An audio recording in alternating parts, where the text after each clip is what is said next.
Are you going to minutes issues? Yeah, Roll call. I got it.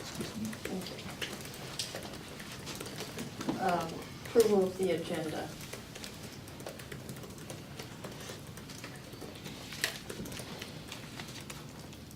If Ms. Greenwald is going to chair the meeting, which I believe makes it an illegal one, I will abstain from participation as a commissioner. I will have a statement that I will give to the media at the conclusion of the meeting, but I will confine my comments to the public period, since I don't believe it is a legal meeting with her chairing, with no disrespect to Ms. Greenwald. I understand. Any other comments? I would encourage the new commissioners to consider how they want to respond to this. I thought we were voting or choosing. No? I think that makes sense at this point. We Do can we go want to ahead. choose for just today? Can we do that for just for today? I can, would you like for me to run the, I don't think, people we voted on that would need to be on the agenda. Yeah, why don't you just conduct it? Okay. That works for me? All in agreement? Okay. Approval of the agenda?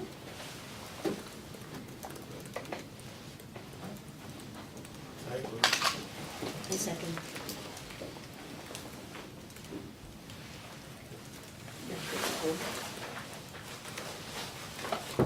All in favor? Aye. Approval of the minutes from the last meeting? I don't think I saw the minutes in there. And we were, Have they been lost? I didn't see that. Now with you, that we hold off on approving, we'll hold off on approving any minutes from prior meetings until we kind of move a little bit further along as a group here. That would be my yeah, we motion. were. Yeah, we are.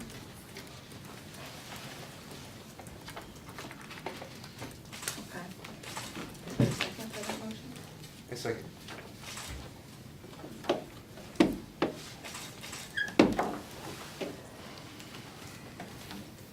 New business.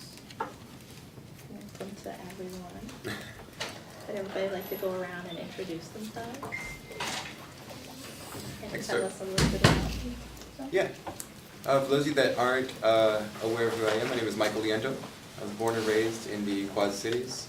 I actually served for a short stint as a member of the Quad City Times, in which I just worked on the data visualization side of things, but now I work as a software engineer out in East Moline.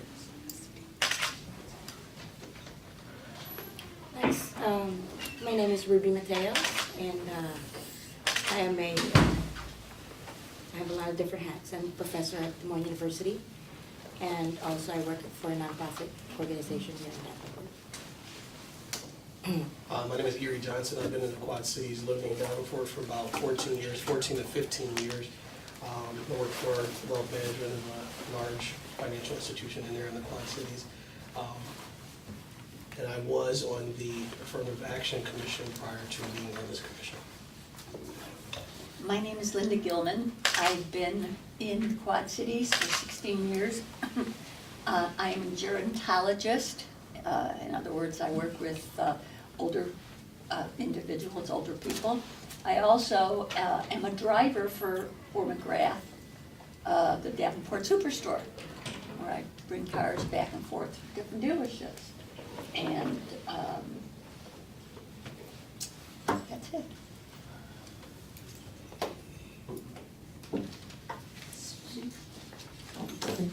Thank you.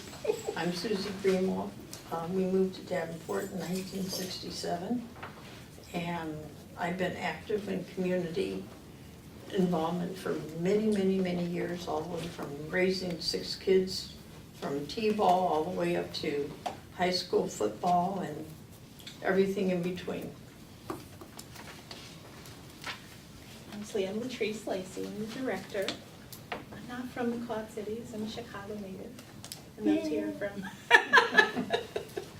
here from Des Moines a few years ago to take this job. I'm an attorney. I formerly worked for the ACLU, the Civil Rights Commission. workers' comp, used to do tax law, so, yeah, that's about me. Next we'll move on to the director's report. For your reference, we have, it's usually, it's a little out of order this one. It's towards the after. Yeah, so this is the case status report, it just goes over, kind of the areas that the cases are, where we have had cases filed this month, the cases that have been closed, the disposition of the cases, how many presentations we've done this month, just kind of gives an overview of the things that the office is working on. The director's report is way at the back, it's like the Last 2 pages. last two pages, yeah. So for March, we didn't have any right to sue letters issued, and no cases settled in mediation. On our new business and nice director's report, cases that have came out. We had our mediations coordinator, which is also listed as an investigative position.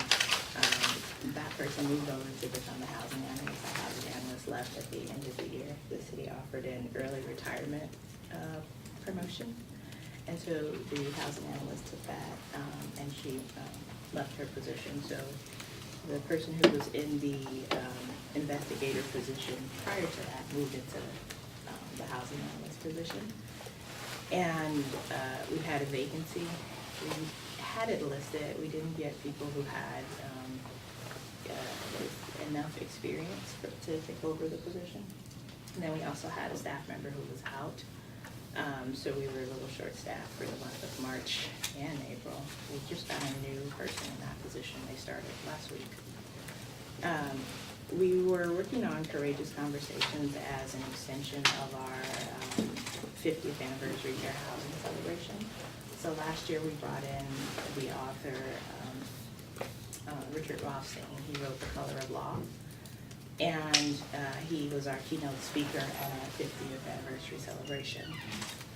As a part of that, we had all of our presenters kind of develop action items for community members who participated in the training to work on after the training was over. We go to a lot of trainings, but then there's like, you're puffed up and then nothing happens afterwards. So we created this action item notebook for people to work on things. And one of the things that we did was we had Raise the Power of Illusion training, which goes over housing discrimination and how that impacts income and wealth inequality.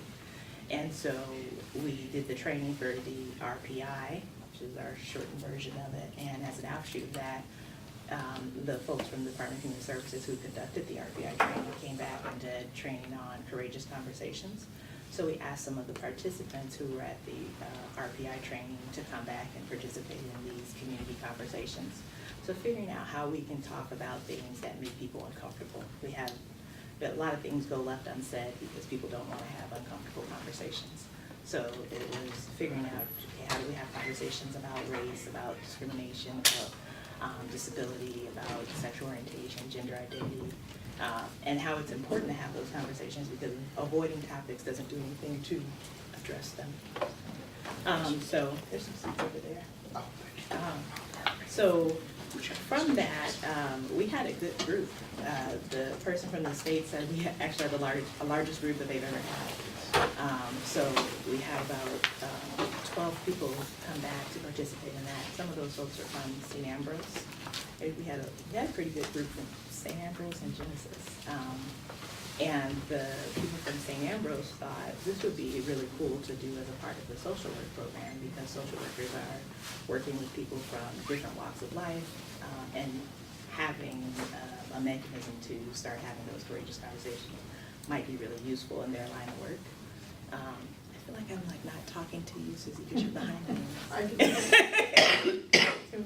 Don't be rude, but so as a part of that, what we did was we started working with the Masters of Social Work program and figuring out, okay, how do we get the students from that program more involved in this? So I've been working with one of the professors and making this a part of their curriculum. So last month, March, what we did was we had a CEU training, and it was for social workers, people in the community who needed to get CEU credits. They could come out and we participated in a courageous conversation event. So it's a 3.5-hour training that we worked with St. Ambrose to do. Also as a part of that, and that's in the April director's report, but I'll just continue explaining it since it's a 1 month thing. So as a part of that, I'm a member of the Scott County Breakthrough Series Collaborative Team. So it's a team that's designed to reduce the disproportionalities in the foster care system and how children are being removed, which is, again, directly tied back to social work and who's making decisions. So I have been tasked with being the data person for that group.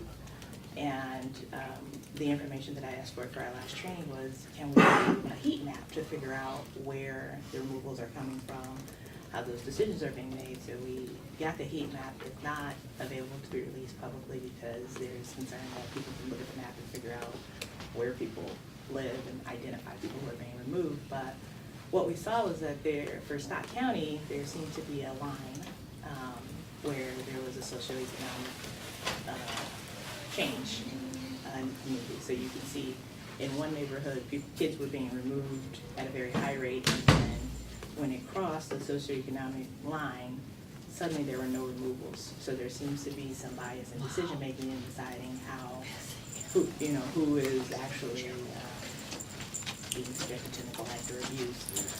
So we are working through how do we identify where the breakdown in decision making is coming and how those disparities are being impacted by that decision making.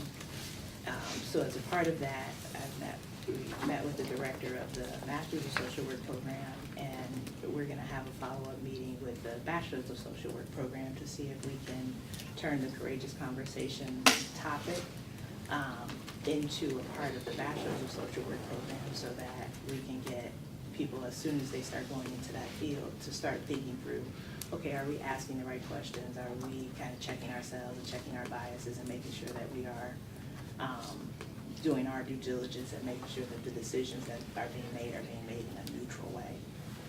So we're working with them on getting that part of it established, and it's been a continuation of our 50th anniversary celebration. So Is that not part of the curriculum at all right now? no, they do she told me the name of it. It's kind of like a diversity class. Oh. And they want to incorporate that into that. So, but it doesn't go into how to have those conversations and kind of thinking through what your frame of reference is. So They're just identifying problems, not necessarily how to address the problems. And just, Or even I think create the problems.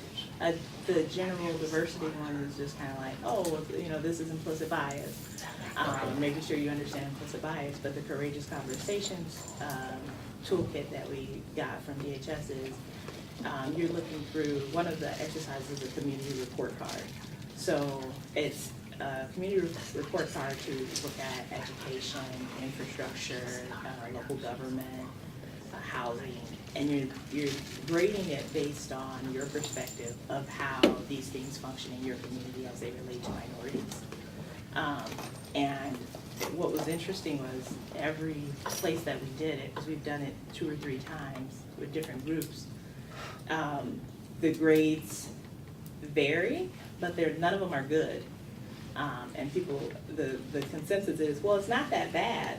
And it's like, well, if we're rating it as okay, that means that on some level we're thinking that it's okay to treat people differently based on race, which, how do we think through that and work through making sure that we're not creating like, oh, well, this level of discrimination is okay, but this level is not okay. So figuring out how to make people actually have a cognitive, intentional decision making when they're thinking through those things. And I think that it's, as of right now, it's just kind of like, this is implicit bias. You might be, impacted by some subconscious decision making or unconscious decision making, and that might impact your decision, but you're not working through unpacking the levels of confirmation bias and other bias that go into it, or thinking through how to address it. So it's taking it past the PowerPoint presentation and things? Yeah, actually making it a part of their curriculum. So as they're working on other areas, like one of the examples that, the good part of BSC is that we have a representation from lots of different organizations. So there are some social workers that are a part of it, and so one of them gave the example of she had I want to say it was a Vietnamese family, and the child had been reported for abuse or neglect, and the family was doing cupping. Do you all know what cupping? It's Like part a of their, first- it's like part a of their first aid culture. thing or something. They like heat, I think it's like heat Glass. in glass, Yeah. and then they put it on them, and it's like a medicinal thing, Seems but it's like a in the cultural. Olympics, when the swimmers were Very doing it. cultural. And so they, the school reported it for abuse because they thought the parents were just burning the child. And so the DHS worker came out, the person who came out, they knew, okay, we have these resources in the office to research whether or not this is a cultural thing versus just something, some sort of, the child is just being burned. So they did that. They went into the system, looked through this database that they have to see, okay, this is something that's related to their culture. But if you had a DHS worker that didn't know, I should be being cognizant of whether or not these things are related to culture or religion, then they would have just said this is a founded abuse allegation because the child had been burned.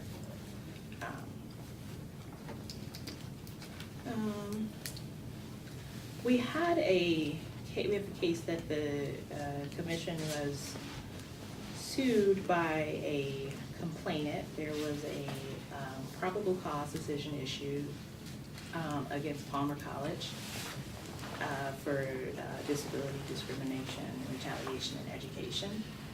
And the commission declined to take it to public hearing.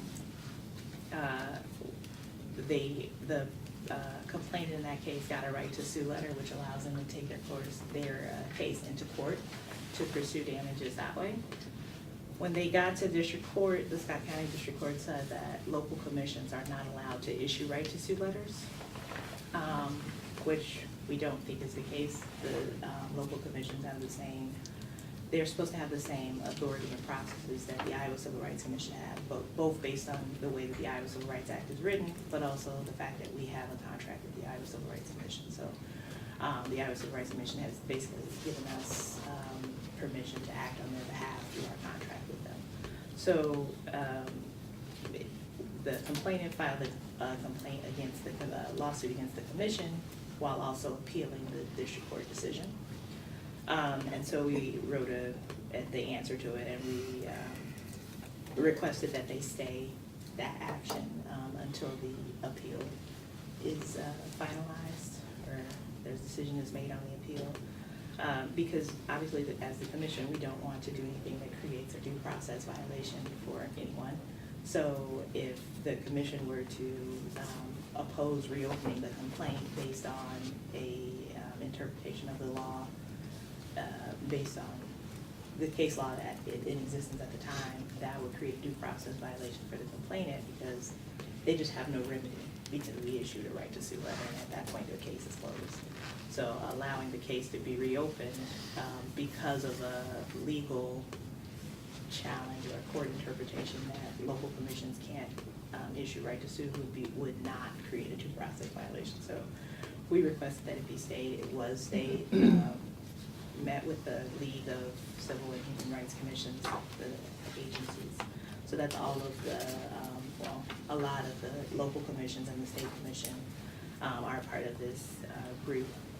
So we met to discuss this challenge to local commissions' authority to issue right to sues, and the league decided to write an amicus brief on behalf of the league to say we think that local commissions have the authority to issue right to sue letters, because if they don't, that creates a huge issue for local commissions, because that would mean that they have to take all cases where they have a probable cause and it doesn't resolve in mediation to public hearing, which is expensive. Our public hearings are usually around $10,000.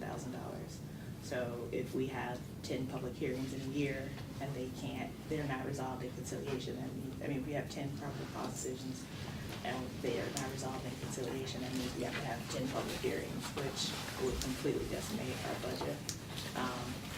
So that was an important issue for us to issue a amicus brief on. DCAP, it's old business, but you all weren't here for it, so there's a Davenport Community Advisory Panel. That's a group of community organizations, and they are working with the police department and reducing the disparities for their the disproportionality in how people are being pulled over. So we have a huge disparity with African Americans being pulled over by Davenport Police Department for traffic stops. So for, I think March, let's see. Maybe I can, yeah. So March, they were planning to do the meeting with Professor Chris Barnum, who I think still works at St. Ambrose, but he and his students conduct the study of the information. So the Davenport Police Department compiles information of their traffic stops, and they give it over to Professor Barnum and his students. They go through and synthesize the data, so they separate it out by the 4 areas in the police department where they do traffic stops. I know it's nets, traffic, patrol, I'm drawing a blank on the last one. But they go through and see how each department, where they land on their disproportionalities and so. How many people are on the panel? Yeah. Each organization is supposed to have 2 or 3 members. So we're an organization, QCI,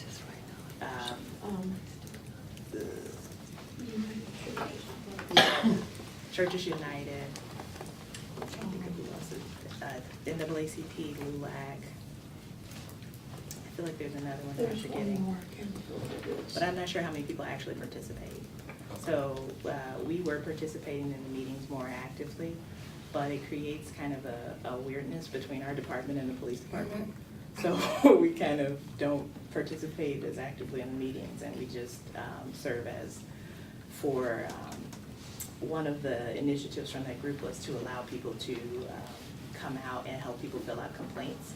So from community members, we were hearing that they would go to the police department to fill out a complaint form about a police interaction with a police officer, and they would not be given an internal affairs complaint form, or they would have to explain to the officer why they were requesting the internal affairs complaint form. Or they would turn one in and then it would just go missing. So they would say, you know, what's the status of my complaint? Say, well, you didn't file a complaint. So what we did was we have some of the internal affairs complaint forms over here in our office. And so people can come over to our office, fill out the internal affairs complaint form, and then we email it over to the police department. So that creates the record for them that they turned it in, and then they also get the complaint form back so that they have this document that shows that they did turn it in and they filled it out. Is So that generally well perceived? It seems like there'd be a matter of oversight as far as the commission making sure that the police department's doing their job. We don't do anything with it, we just turn it in. We don't Well, you mentioned weirdness, I was just kind of curious. Oh, because we were a part of the group and actively participating in, then we would have requests submitted to our office for things, and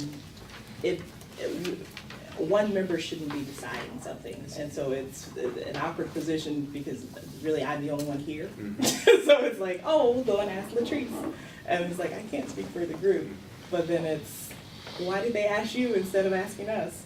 So it was me being placed in the middle of an awkward position, so it was just like, it's probably better if we don't create this perception that I get to run something on behalf of this group, because I don't. But with the complaint forms, we don't investigate them, we just turn them over to them, and then their internal affairs person handles them. Okay. Yeah. Did we ever look into why it wasn't being taken care of on their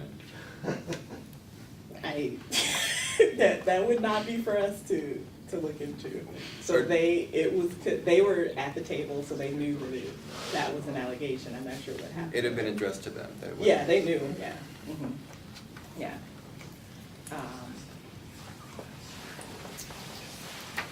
And on that one, on the April one, we had no right to sue letters issued. We did have one housing case settled on mediation. That case settled for $303 and relief in the public interest. That case involved it was actually 2 cases. This case, there were 2 sisters who applied for housing. They were denied housing because one of the sisters had like a cable bill collections account. So whatever the credit reporting firm that they worked with sent back something that says that they were conditionally approved. when it's conditionally approved, the housing provider viewed that as you're not approved. And so they denied them the opportunity to rent. This sister, whose case settled, she was the one who had the collection account on her credit report. She did not receive notice that they had denied her. They only sent it to one of the applicants. And she felt that it was based on race and disability. The other sister felt that it was based on race, disability, and familial status, because when they went to look at the unit, she said that the housing provider made comments about her child, what floor they were gonna be on, which she perceived as steering. So that case did not settle and it continued through investigation, but this one settled for the $303 and the relief in the public interest. We drafted a HUD partnership funding grant request, so HUD has partnership funds available for education and outreach. They had, I think, $200,000 available for the whole country. So we still applied for it though. We requested $40,000, a portion of it to supplement our part-time position to make it a full-time position, to allow us to do some additional outreach and education and speed up our investigations. And then a portion of it to do outreach events, perhaps even have another large event like the Fair Housing Conference that we did. So we did that event last April, and it was very well received. It was well attended, and people keep asking us when we're going to do another one. But we don't have staffing, or I'm sure we could probably get some community members, some donors within the community to help us with funding it, but we just don't have staffing necessary to facilitate planning, something like that, and getting speakers and all of that. So if we could have someone work on that, that would help.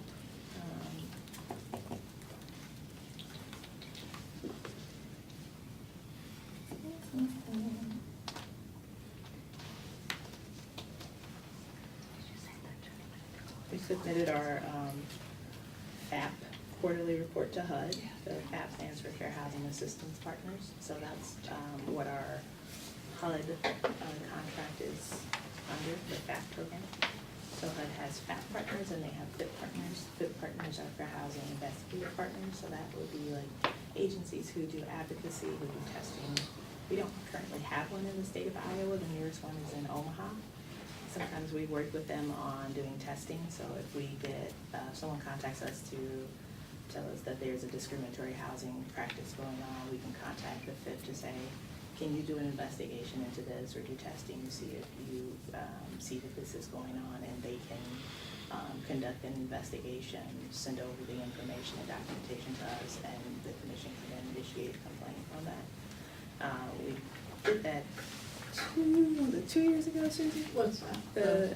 The commission initiated complaint based on the FIP testing.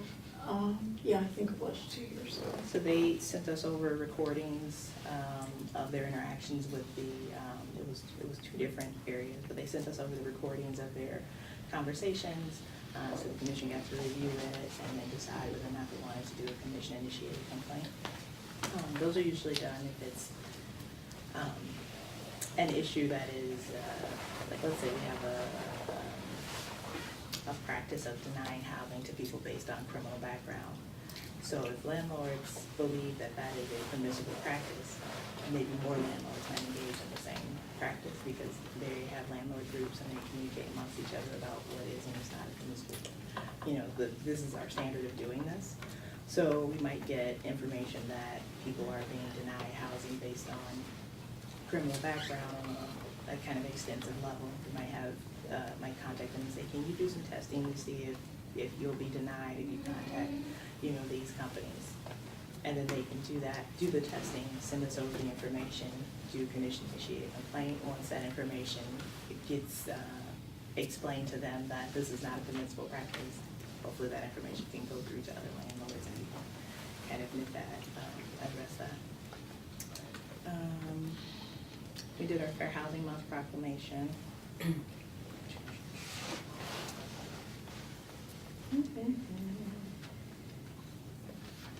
We did our interviews.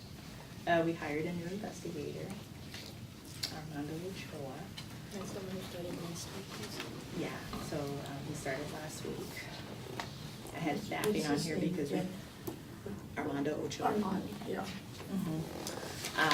So yeah, I still have staffing on here because we were short-staffed. One of our staff members was out. She came back this week, and then Armando was hired the week before. Our new business, maybe it will be. Sorry, so at this point, you're fully staffed? Yeah, everybody's back in the office. And because we did not have the investigator position filled for so long, we have enough to let him work full-time until the end of the fiscal year, which is June 30th. Not gonna budget. Is that position usually part-time? Yeah, it's only 20 hours. And that leads back to the additional fund request for HUD. For her. Procedendo, we had, that might be put off for a while. We had a case against a local landlord who evicted a tenant because her daughter was pregnant. It was appealed all the way through to the Supreme Court. The Supreme Court agreed with the commission's decision. They did take away the complainant's attorney's fees. So that was supposed to be remanded back to the commission for additional findings because the commission, when they went into closed session, they made a decision to reduce the amount of damages that the administrative law judge recommended. And so it was being remanded back to the commission so that they could explain what they discussed in closed session and how they made the determination to reduce the damages.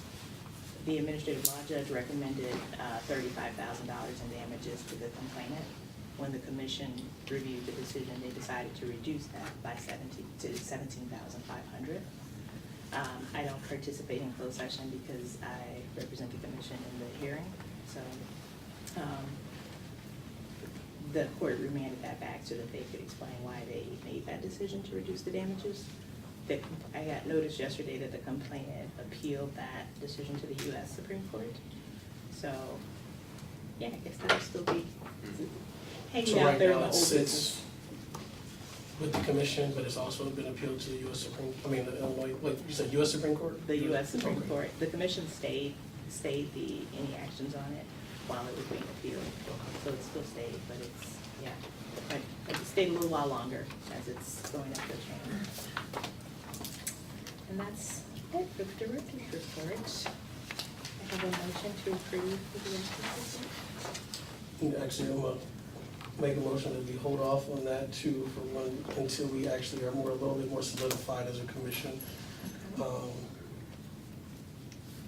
guess we'll go with that first. Do we have a second for that motion? I second.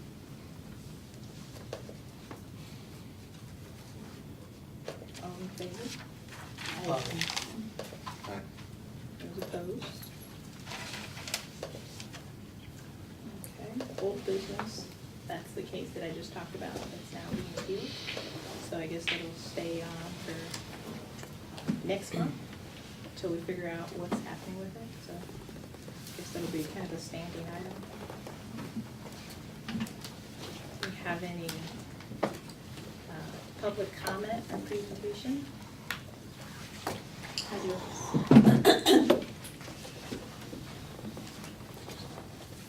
Let me move so that my wife can see.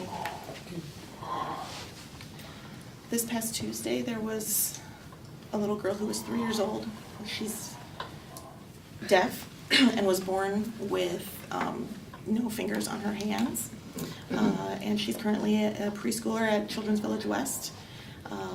She was denied lunch by a teacher because she couldn't put her shoes on by herself. And she couldn't get them on, and she kept taking them off because they weren't tied and she wasn't able to do it herself. And the teacher kept telling her to put them on, put them on, put them on. And she couldn't do it, and she couldn't communicate that she couldn't do it, and so they denied her lunch. They sat the lunch on the table and wouldn't let her eat it. And they were using the denial of food as a punishment for her, and I wanted to bring that to your attention because I feel like that is discrimination against her because of her disabilities, and I wanted to bring that to your attention. Where was this? It was at Children's Village West. Hopefully they were on.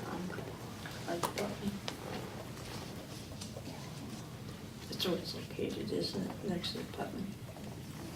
Yep. Is there any other public comment on the presentation? I would just make a comment to the new commissioners, welcome. In your role, you constitute a quorum of the commission. I believe there is a need to choose a chair whose status is not in doubt legally. Also, I believe it's been customary for the commission to designate one person to deal with media inquiries. That obviously wouldn't have to be done today, but it may be something that the new commissioners may want to consider as you go forward. I would also point out, given that we've gone several months without a legal meeting of the commission, you may want to continue to hold special meetings to hasten the pace of work so that the backlog could be dealt with of matters that the commission's not been able to deal with legally. Also, I think it's important for the new commissioners to get the deep orientation that Ms. Lacey has been providing to commissioners when they come on board the commission. I think it's important to understand the scope of the commissioner's responsibilities versus what the staff does. And also just to get a background into some of the cases that are complex. The first meeting I attended, there were 2 that were identified. There may have been some progress on those, I don't know, because I've not been permitted to be involved in the commission's business, given the dispute about the legality of the appointment. I know there are people in the community that are concerned with this, and it's partly out of deference to the need to create some trust that the commission's operating fully and legally, why I've made the choice I have today to abstain from voting or otherwise participating in the commission's discussions. As I said at the beginning of the meeting, I may choose to reverse that choice that I'm making at this point, but I don't want to taint actions that the new commissioners can take, having a quorum, as we go forward. Thank you.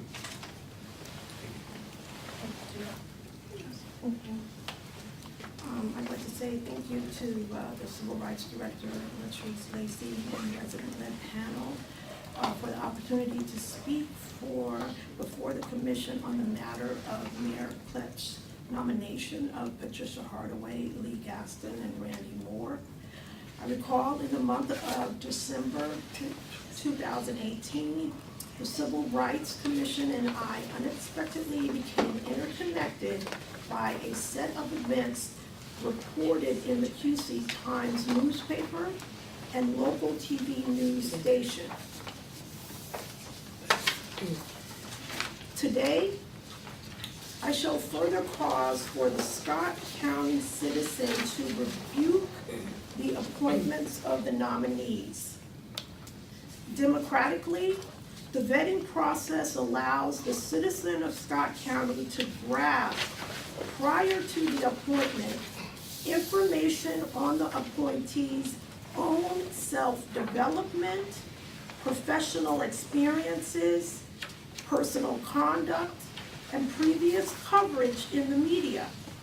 The public vetting process considers the agency of the human actor as one of the relevant aspects when it comes to the appointment of the public government official acting in the role of commissioner.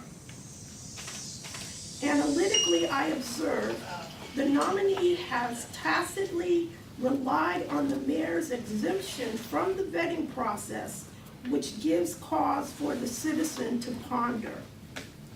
Legally, the citizen has the right to expect fair and impartial treatment from the institutional agency that exercises the authority and influence of law at the discretion of the incumbent government. In a political sense, I note the 3 civil rights nominees have been approved by Iowa's incumbent government to exercise the authority and influence over the complaint process of civil rights and affirmative action matters. Therefore, as a citizen of the Iowa Republic, we rely on the vetting process to enable us to measure the nominee's sort of professional standard, and if a conflict of interest corrupts the political appointment.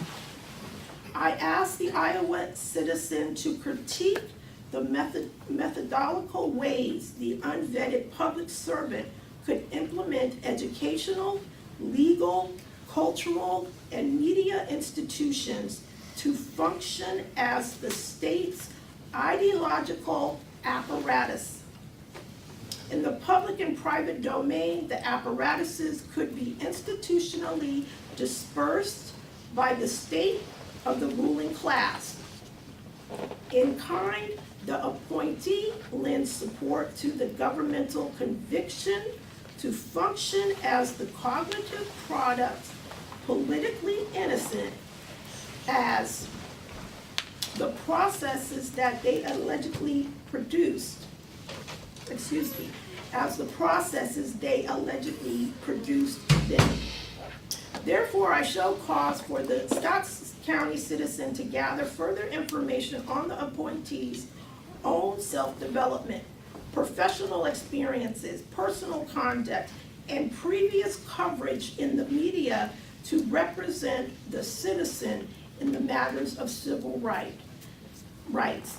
In conclusion, the absence of the vetting process has its own strategic effect, which is politically economic in nature.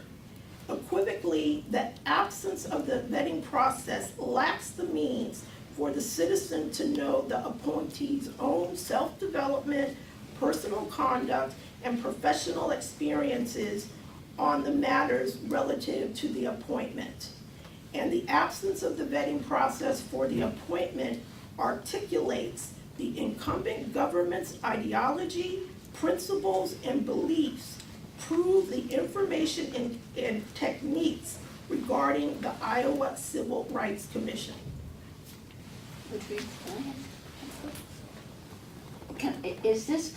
Is this yours? You wrote that? Yeah, yes, Okay.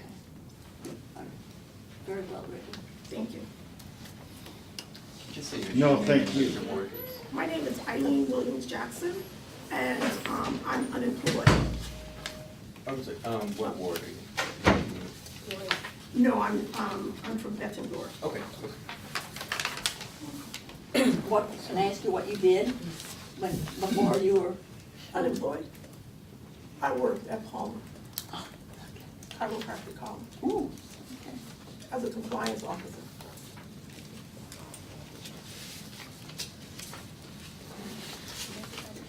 Yes. I mean, 2 pages. It's two different documents. Oh, So please, I don't have it. Got it. I just got the two. And then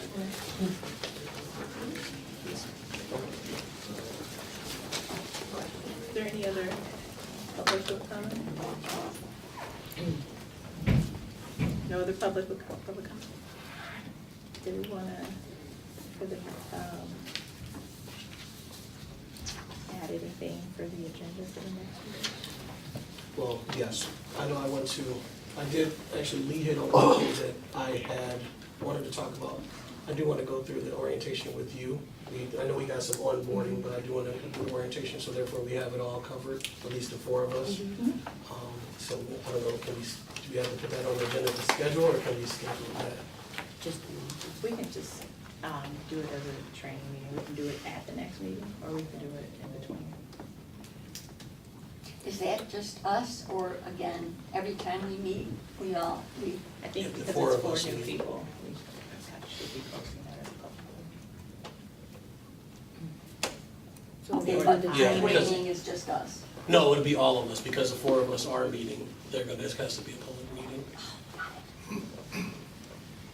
Can we also include the election of chair and vice chair at that meeting, On the next meeting? Yeah. the next meeting or the training? Can we do Two both at separate- the same time? Two or- separate items that we want to have. Yeah, two. What two about the separate items. secretary? Do you wanna wait for that too?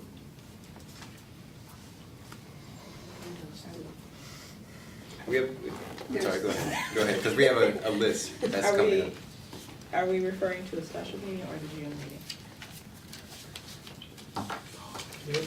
Don't we wanna, There's a standing meeting at Don't the we second wanna- Tuesday at noon. So the June meeting is the second Tuesday in June. don't we wanna get training before that? Yeah, I would like to, I would agree with that. June 11th. So Okay. therefore we'll be covered and be as productive as possible. Right. Okay. So do we want this stuff though on the June agenda? Or are we saying This would be we special. want to do the Before. training? Before the meeting. Before. Yeah. Before. Okay, so, I would suggest before June, June 11th, right? So it'll be a special meeting with the training and the chair, vice chair. Wouldn't have to be a special Oh. meeting, because they have training, it's just a meeting. but they want to add stuff to the, they want to do it outside of the standing meeting. So if we do a special meeting and then add stuff on an agenda for the special meeting. So then what? So we have the election of chair and vice chair. We have And The secretary. the secretary. Those are the positions. We're wanting to elect the correspondence for media, That's usually the chair. usually chair. Okay. And then we have the item of just getting a deeper understanding through a more formal orientation. Yeah.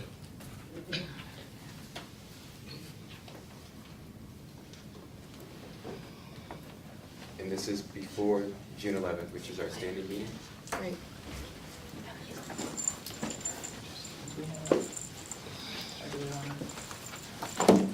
to figure it out and then schedule it? Well, that's probably, can we figure out now? Yeah, go ahead.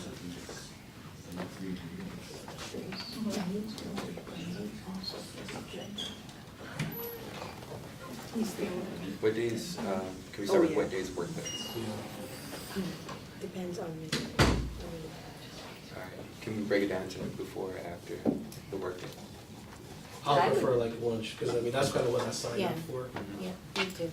I wasn't aware that there were, when I signed up, Mhm. that the parameters.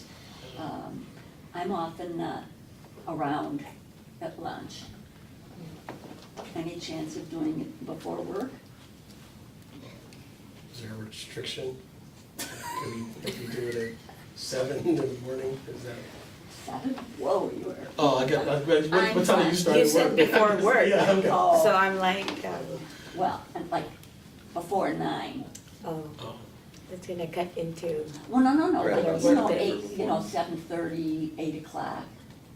I mean, it's only 2, so I mean, would yeah, it, and I don't know if they that, can last in an hour. The problem with that is you might not be able to get public input. You gotta make it available for the general public also. I think we're just talking about this. Oh, for the training. but you mean? they have the right to get, they get notice as well, though, the public, because the public can come watch the training too. But I think as long as we give our notice, I think it's easier It's- for them to come at lunchtime. It's also longer than an hour, the training, yeah. Okay. How much time do you How long you suggest? think, yeah, 2 hours. And it clarifies not a training on cases because commissioners don't know anything about cases. So the ordinance is very specific that case information is confidential. So the only time that it becomes not confidential is after the commission has voted to make it a public hearing. And then after that time, the commission learn more about the case. Prior to that time, you just get like.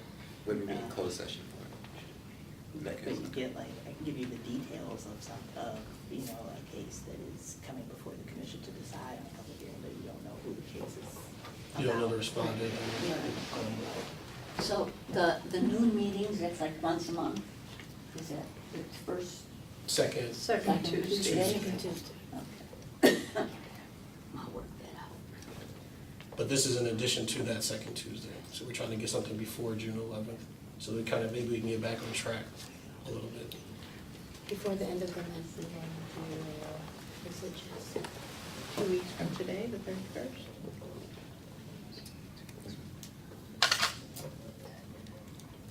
I'm good with that.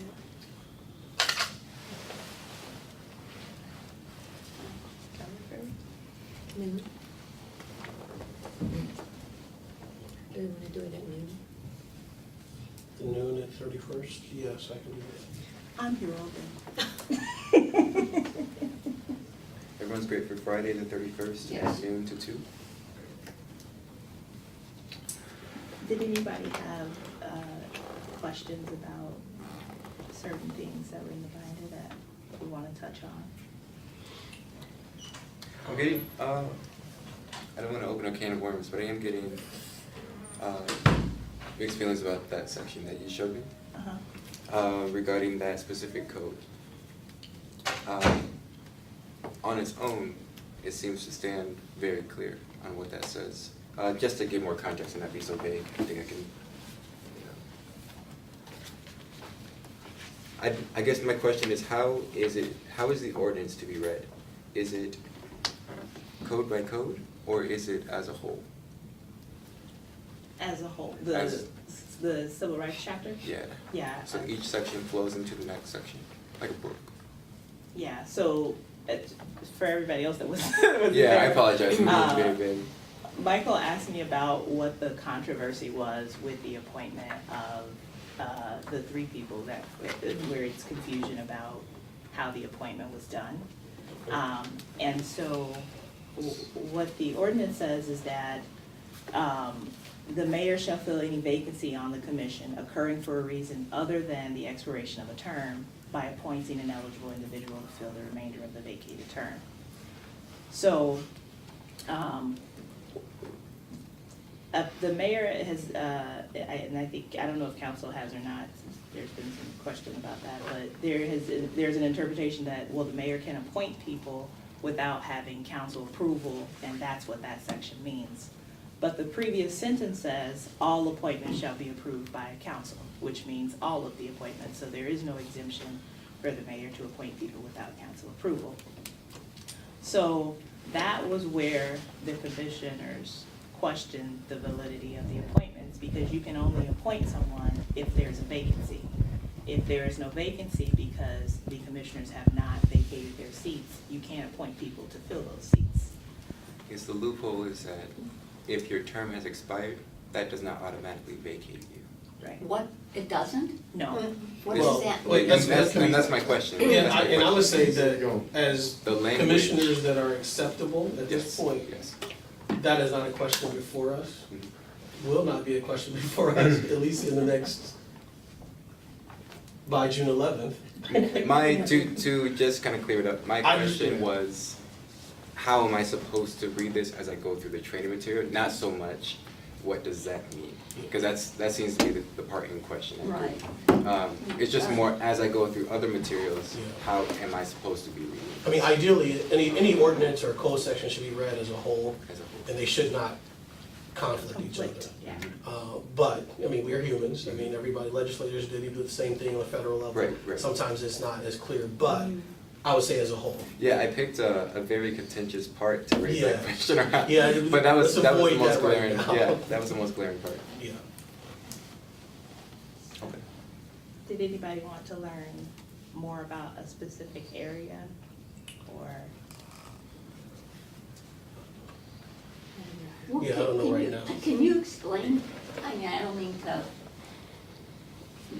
belabor that, but can you explain what that means then, when your term, like, I always thought when your term is up, and if they, you wanna revoke them in or something, or however. Again, I wanna just Oh, we interject. don't wanna do that? We don't, yes, Oh. that is not before us, Yes. and as a commission is really not, we don't need to make that decision right now, I wanna especially. make a decision, Yeah. I just wanted to understand. And I don't really So- necessarily want us to give an input, because then we're basically backtracking and we're gonna be right back where we started Got from. it. Now, Okay. Latrice wants to do that on her own, that's fine. That's I fair. will explain to you though, it's, state law says that if, you can continue after your term expires until someone is duly appointed and qualified. gives a 10-day time period for that to occur. If it doesn't occur within that time period, then you can continue for the remainder of the term.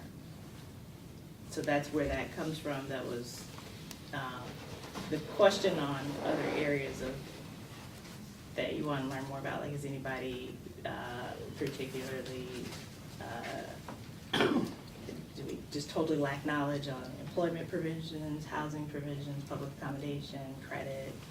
Is there anything that somebody's like, I know nothing about that, can I get some more information about that? I think we all come from different backgrounds, so we're all gonna be stronger at different points. And I'll have probably more questions after training for me, but right now I couldn't tell you. At this point, prior to this meeting on the 31st, would you suggest we look at areas that are more of interest to us? And then I think, because I can change the training based on that. It's just, this is a general training to go over like a 30,000-foot view of the ordinance and the laws that we enforce. But mostly it's going over the booklet and understanding all of the things that are included in the booklet. So, Maybe I can email you. and then I can Just just you. edit it accordingly. Don't do reply to. Yeah, Yeah, right. so if we do that, would that be helpful for the training, kind of help you pinpoint it too, to know where to stay, put a lot of time toward? Otherwise, it would just be like a really general, Okay. these are the laws that we enforce, this kind of, with the other, the two who most recently joined, what we talked about was kind of things that are going on in the background, so they have background information about our participant, like even the decaf thing, learning more about decaf, what our role was there. Maybe do a little bit of a deeper dive on your most common, I don't know, Common cases. cases. Yeah. That comes up the most. Housing? It's amazing though, how many variation of cases you get. Yeah, and race and disability, Yeah. those are big areas. We don't get any credit complaints ever. Nobody knows that that's a thing, I think. Okay, A credit complaint? so if you've been discriminated against in credit, like you Outside said, of okay. banking or- yeah, for a loan, it's not tied to housing. If it's tied to housing, then that would go under the housing provision. That's why the one earlier was under housing. No, that one didn't involve credit, that one was, it was just a renter. The gentleman that spoke earlier about the 3-year-old at school, what is the process of that? A member of the public speaks up about an issue, and then what are the next steps? If the commission decides that that's something that they want to look into, then the commission can do, they could direct staff to do an investigation before the investigation kind of look into it to see if we get more information about it. That could also be someone who just wants to come in and file a complaint on their own behalf. Can we put that on the I agenda? was gonna say, we should Decision? probably, yeah, I apologize, I didn't mean to gloss over that. Yeah. To To decide whether I don't think, because that wasn't on the agenda, so we can't decide anything right now, I assume, that's true, right? So can we put that on the agenda to make a decision how we would move forward with that? on that information? Yeah, For the June or for this? for the, Yeah, she June. made the 31st. The 31st? Yeah. I think we, after the training, we'll be sufficiently informed enough to make a decision on that. Another Okay. Teresa Just like said a something. 2.5 hour meeting. Yes. Yes, No, if it's, but doesn't somebody have to make a formal? it's, I would advise against doing that. Doing On the that 31st. Because it's, A can of worms. first of all, that person could just contact us and file a complaint, if they wanted to file a complaint. The parent of that child, okay. And we don't know if that, I mean, since it just happened this week, we don't know if that's gonna happen yet. And second, we would need to get more details. Okay. And I don't know if that would be enough time for us to get more details, and we did wanna do that, so I think if we